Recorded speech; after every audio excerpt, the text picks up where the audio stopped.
தெற்கு ரயில்வே சார்பில் முதன்முறையாக பார்சல் அனுப்புவதற்காக அடுத்த மாதம் 12ஆம் தேதி முதல் தனி ரயில் இயக்கப்படும் என அறிவிக்கப்பட்டுள்ளது. அதன்படி முதற்கட்டமாக டிசம்பர் 12ஆம் தேதி கர்நாடக மாநிலம் மங்களூருவிலிருந்து புறப்படும் பார்சல் ரயில் டிசம்பர் 13ஆம் தேதி பிற்பகல் 1:30 மணிக்கு சென்னை ராயபுரம் வந்து சேரும் என்று தெரிவிக்கப்பட்டுள்ளது. அதேபோல் மறுமார்க்கத்தில் டிசம்பர் 16ஆம் தேதி பிற்பகல் 3:45 மணிக்கு சென்னை ராயபுரத்திலிருந்து புறப்படும் பார்சல் ரயில் மறுநாள் பிற்பகல் 2:30 மணிக்கு மங்களூரு சென்றடையும் என தகவல் வெளியாகியுள்ளது.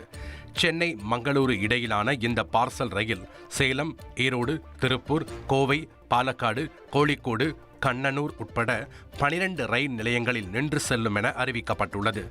12 பெட்டிகள் கொண்ட இந்த ரயிலில் 23 டன் பார்சல்களை ஏற்றலாம் என்றும் ரயில்வே துறையால் அனுமதிக்கப்பட்ட பொருட்களை மட்டுமே கொண்டு செல்ல முடியும் என்றும் கூறப்பட்டுள்ளது. இதனை கண்காணிப்பதற்கு சென்னை ராயபுரத்தில் தனி கட்டுப்பாட்டு அறை அமைக்கப்பட்டிருப்பதாகவும் தெரிவிக்கப்பட்டுள்ளது.